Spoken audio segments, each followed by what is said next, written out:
샬롬 샬롬 샬롬 샬롬. 하나님 사랑합니다. 여러분 주 안에서 사랑합니다.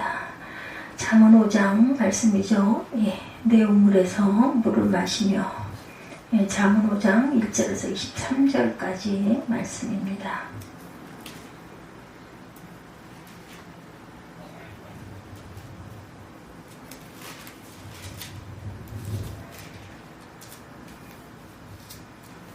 내 아들아, 내 지혜에 주의하며 내 명철에 귀를 기울여 근신을 지키며 내 입술로 지식을 지키도록 하라.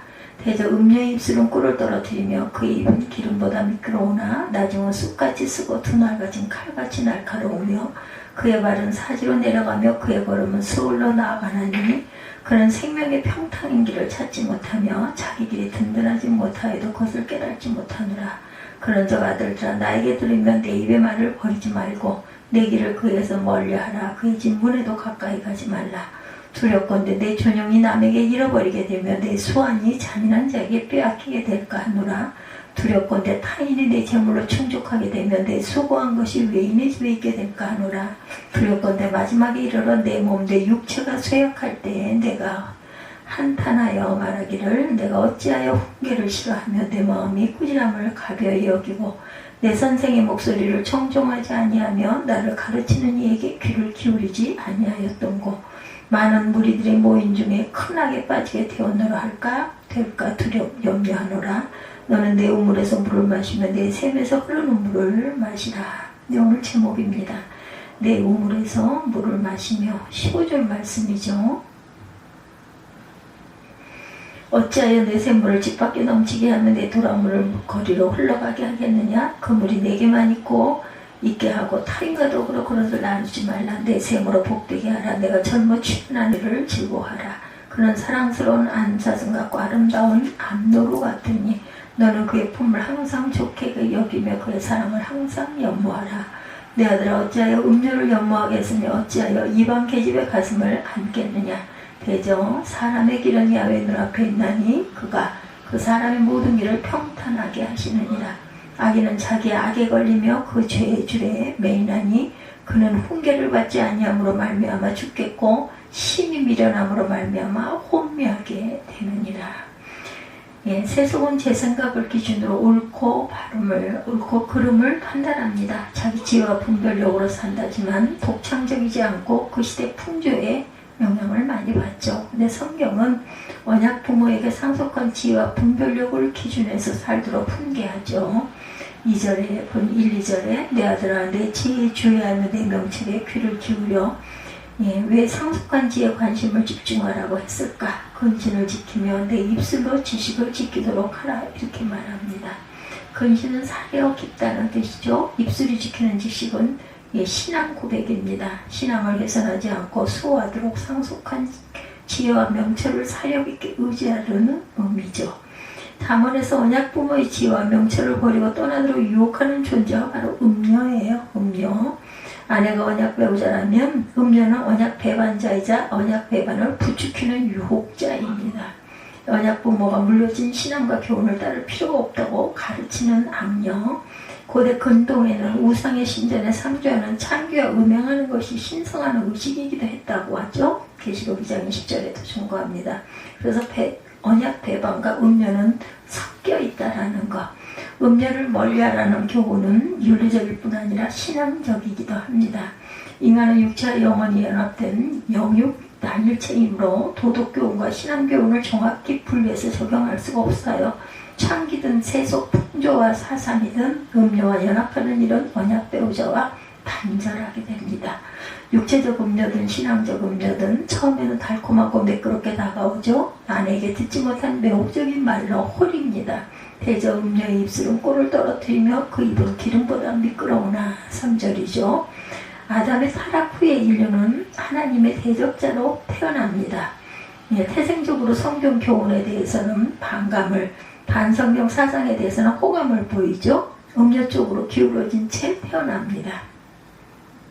성경이 그만일에 더 쾌감을 느끼고 불신자와 교제에서 더 달콤함을 느낍니다. 근데 음료는 나중에 요부의 정체로 드러났죠. 판무파탈.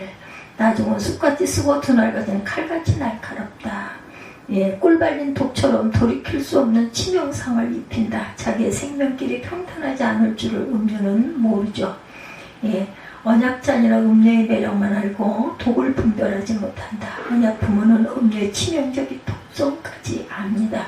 그런즉 아들들아, 나를 들으면 내 입의 말을 버리지 말고 내 길을 그에게서 멀리하라. 거짓 무늬도 가까이 가지 말라. 음료와 동행하지 못하도록 교제를 금지할 뿐만 아니라 진문 근처에도 가지 말라고 선을 긋습니다. 언약자녀의 자유를 너무 통제하는 것 같죠. 근데 신약의 교훈도 똑같습니다. 가능한 모든 이와 화평하라고 교훈하죠. 로마서 12장 18절이죠. 이단에 속한 자만큼은 한두 번 훈계했다가 멀리하라. 디도서 3장 10절입니다. 이단자는 언약 배반자나 유사 언약 집단입니다. 성경은 화평을 추구하니 음료는 단호히 배척하죠. 음료까지 포용한 것은 성경의 교훈을 상속한 신앙이 아니다. 음료를 가까이 할수록 언약 배우자에게는 멀어집니다. 그래서 언약 부모는 정신을 무장시키죠. 두렵건대 내 존영이 남에게 잃어버리게 되며 내 수완이 잠포자에게 빼앗기게 될까 하노라. 9절이죠. 음료는 영예와 세월을 낭비하게 한다는 것.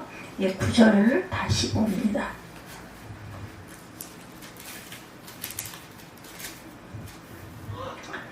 두렵건대 내 존영이 남에게 잊어버리게 되면 내 수완이 잔인한 자에게 빼앗기게 될까 하노라. 타인의 내 재물로 충족하게 되면 내 수고한 것이 외인의 집에 있게 될까 하노라. 두렵건대 마지막에 이르러 내 몸 내 육체가 쇠약하여 내가 한탄하여 말하기를 내가 어찌하여 훈계를 싫어하며 내 마음이 꾸지람을 가벼이 여기고 내 선생의 목소리를 청정하지 아니하며 나를 가르치는 이에게 귀를 기울이지 아니하였던고. 많은 무리들이 모인 중에 큰 악에 빠지게 되었노라. 악에 될까 염려하노라. 그래서 너는 내 우물에서 물을 마시며 내 샘에서 흐르는 물을 마시라. 어찌하여 내 샘물을 집 밖으로 넘치게 하며 내 도랑물을 거리로 흘러가게 하겠느냐. 그 물이 내게만 있게 하고 타인과 더불어 것을 나누지 말라. 내 샘으로 복되게 하라. 내가 젊어 취하나리를 즐거워하라. 그는 사랑스러운 암사슴 같고 아름다운 암노루 같으니 너는 그의 품을 항상 좋게 여기며 그의 사랑을 항상 연모하라. 음녀에게 침노상을 입은 후에는 어리석은 자도 깨닫게 되죠. 11절에서 14절 제가 읽은 내용들입니다. 어찌하여 훈계를 싫어하며 꾸지람을 가벼이 여기고 선생의 목소리를 청종하지 아니하며 나를 가르치는 이에게 귀를 기울이지 아니하였던고. 많은 무리들이 모인 중에 모든 악에 거의 빠지게 되었었노라. 언약 부모의 언약 스승으로 간주한 구절이겠죠. 언약 말씀으로 지도하는 부모 세대 모두 언약 스승이죠. 언약 자녀는 이미 언약 공동체에 속했기 때문에 모든 신령한 복을 값없이 누릴 수 있다. 그런데도 왜 음녀에게 홀려 재앙을 겪고 한탄하는 것을 택했을까? 음녀를 탓하기 전에 말씀 훈계를 무시한 자기를 탓해야 될 것이다. 언약 스승이 전수한 지혜와 분별력을 버렸고 세속 사상과 풍조에 물든 자기 지혜와 분별력에 따랐고 음녀의 매력에 홀려 상속한 신앙을 떠난 탓이다. 음녀를 멀리하는 까닭은 아내만 즐거워하는 목적 때문입니다. 즐거워하려는 목적. 음녀를 멀리하는 까닭. 언약 배우자를 친근히 하는 것은 음녀의 유혹을 이기는 최고의 방법이기도 하다. 야훼를 경외하는 자는 하나님과 친밀하게 되고 친밀할수록 언약의 복도 깊게 누린다고. 시편 25편 14절에 너는 내 우물에 물을 마시면 내 샘에 흐르는 물을 마시라. 15절에도 말씀하죠. 언약은 서로에게 속하여 묶는 끈이죠. 아가서 6장 3절입니다. 목마름을 정당하게 채워주는 생명의 젖줄이다. 다른 우물과 샘의 갈증을 해소하는 것은 언약을 배반하는 짓이다. 언약에 충실하여 언약 배우자를 친근히 하는 사람이 언약복을 만끽하게 된다. 언약 공동체의 신랑은 하나님이세요. 그래서 구약은 야훼를 생수의 근원이자 구원의 우물로, 신약은 예수님을 영원히 목마름을 해결하는 생수의 근원으로 소개합니다. 성경은 영원한 생수이신 분을 친근히 하는 자에게 영원히 목마르지 않을 것이다 이렇게 약속합니다. 고대 근동의 우물과 샘은 생명 유지와 직결되는 보물이죠. 그래서 누구나 자유롭게 마시도록 개방하지 않았어요. 우물은 덮고 출입구는 잠그지요. 아가서 4장 12절입니다. 언약 배우자도 우물처럼 소중히 지켜야 할 보물이다. 어찌하여 내 샘물을 집 밖으로 넘치게 하겠으며 내 도라물을 거리로 흘러가게 하겠느냐. 하나님은 언약 백성을 보물처럼 여기 항상 눈동자처럼 보호하신다고 말씀하시죠. 신명기 32장 10절, 시편 17편 8절. 언약 백성에게는 전전제로 그분만 사랑하도록 요구하십니다. 신명기 6장 5절입니다. 언약은 서로에게 독점적 신실함을 요구합니다. 구약의 언약 공동체는 음료 고멜처럼 항상 언약을 배반하죠.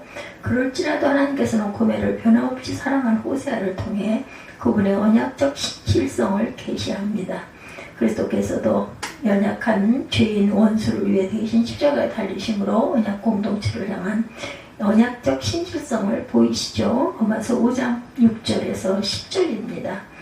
예, 우리가 아직 연약할 때 기약대로 그리스도께서 경건하지 않은 자를 위하여 죽으셨도다. 의인을 위하여 죽은 자가 쉽지 않고 선의를 위하여 용감히 죽은 자가 혹 있거니와 우리가 아직 죄인 되었을 때 그리스도께서 우리를 위하여 죽으심으로 하나님께서 우리에 대한 자기의 사랑을 확증하셨느니라. 그러면 이제 우리가 그의 피로 말미암아 의롭다 하심을 받았으니 더욱 그로 말미암아 진노하심에서 구원을 받을 것이니 곧 우리가 원수되었을 때 그의 아들의 죽으심으로 말미암아 하나님과 화목하게 되었은 즉 화목하게 된 자로서는 더욱 그의 살아나심으로 말미암아 구원을 받을 것이니라. 독점적 신실성을 요구하는 언약은 필연적으로 음녀에 대한 배타적입니다. 아내를 사랑하는 동시에 음녀를 사랑하는 일은 있을 수가 없다. 둘 다 사랑한다는 주장은 또한 헛소리입니다. 사생활을 낳고 언약에 신실하다는 말할 수 없죠. 음녀에 대해서도 항상 배타적이라야 아내에 대한 항상 신실한 것이다. 그물로 내게만 있게 하고 타인으로 더불어 그것을 나누지 말라. 언약 배반은 구속사에 늘 있었죠. 아담 때부터 시작된 이 현상은 예수님 재림 때까지 반복이 됩니다. 언약 배반자는 당연히 언약 공동체에서 나옵니다. 구약에서는 이스라엘 민족에서, 신약에서는 교회에서 나오죠. 그래서 신약은 언약을 배반한 교회를 음료 바벨론이다 이렇게 말합니다. 음란한 세상 풍조 속에 하나님은 언약 공동체를 늘 지켜주시죠. 하나님의 은혜로 말미암아 남은 소수의 언약 자녀는 시대 풍조를 이기고 언약적 신실성을 보입니다. 언약 부모는 언약적 신실성에 대해 계속 교훈합니다. 내 셈으로 복되게 하라. 내가 젊어 취한 아내를 즐거워하라. 언약 배우자를 즐거워하는 자가 언약 자녀를 기쁨으로 복을 누린다. 자녀라 해서 코올리게 어린아이만 뜻하지 않습니다. 언약 부모 세대를 계승한 다른 세대, 다음 세대 언약 공동체에 속했다면 기혼자도 언약 자녀입니다. 스바냐 3장 17절이죠. 하나님을 구속하신 언약 백성을 젊을 때 취한 신부로 여기시고 무척 즐거워하신다. 예레미야 2장 2절. 그가 너로 인하여 기쁨을 이기지 못하게 하시며 너를 잠잠히 사랑하시며 너로 인하여 즐거이 부르며 기뻐하시리라. 스바냐 3장 17절입니다. 여우 같은 아내라는 표현을 가는 빼먹은 요구 같은 느낌을 주므로 좋지 않습니다. 고대 생존 가장 매력적인 여성을 암사순과 암노루라 이렇게 불렀어요. 그는 사랑스러운 암사순 같고 아름다운 암노루 같으니 너는 그 품을 항상 족하게 여기며 그 사랑을 항상 연모하라. 하나님께서 아담에게 아내를 선물하실 때 돕는 배필이라 하시죠. 배필은 가장 적합한 뜻. 창세기 2장 18절입니다. 내가 가장 적합한 배우자로 최고의 아내, 연모란 취해서 비틀거리는 뜻입니다. 언약 배우자의 사랑에 취해 있어야 한다는 이미지죠. 취해 있는 동안에는 행실이 비록 여우 같더라도 사랑스러운 암사슴으로 보인다. 성령에 취해 있는 동안에 원수 같은 배우자도 아름다운 암노루로 여긴다고 에베소 5장 18절에도 증거합니다. 말짱한 정신으로 따지고 단점을 지적하고 못마땅해 하고 실증내기 시작하면 마음이 음녀에게 기울어집니다. 말짱한 정신은 사실상 죄에 취한 타락한 정신이기 때문이죠. 내 아들아 어찌하여 음녀를 연모하겠으니 어찌하여 이방 계집의 가슴을 안겠느냐. 20절입니다. 음녀는 언약 백성이라는 정체성을 버린 사람, 그래서 애초에 언약과 상관없는 이방 계집으로 불립니다. 성령의 취하기를 거부하고 세속에 만취된 자가 음녀죠. 음녀는 첫사랑을 버린 거짓 교회이기도 하다. 계시록 2장 4절입니다. 술 취한 자가 다시 술을 찾듯이 음녀에게 취한 마음이 음녀를 간절히 찾습니다.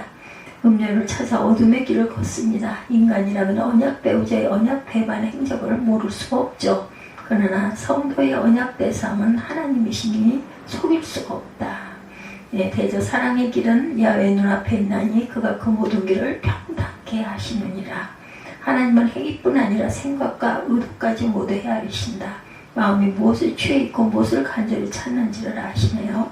진심으로 그분을 찾는 자는 만나주시나 네, 마음으로 그분을 버리고 음료를 쫓는 자는 버리신다고 시편 33편 15절에 역대상 28장 9절에 히브리서 6장 4절에서 6절에 증거합니다. 야훼의 눈을 피해 살짝 죄를 지으려는 사악한 마음을 품은 자는 자기 꾀에 걸려 넘어진다. 암탉이 병아리를 날개 아래 모으는 것처럼 주님은 그분의 자녀를 여러 번 모으십니다. 그러나 그 손길을 뿌리치며 훈계를 거부하는 사람이 많죠. 음료의 달콤함에 취해 그 곁을 과감히 떠나지 못하고 맴돌며 미련을 듭니다. 술 취한 것처럼 혼미 하나님 눈앞에 있다는 사실조차 의식하지 못하고 혼미에서 분별하지 못하니 생명길을 찾지 못하고 방황하다가 망한다. 그리스도는 교회의 언약 배우자입니다. 세속 사상과 풍조 대신 언약 배우자를 즐거워하고 복되게 하는 자기 생명샘에서 솟아나는 언약복을 풍성히 누리시는 저와 여러분이 되시기를 주님의 이름으로 축복합니다. 오늘 고난주간의 시간들을 가고 있죠. 잠언 5장 1절에서 23절 내 우물에서 물을 마시며 이런 제목으로 함께 은혜를 나눴습니다.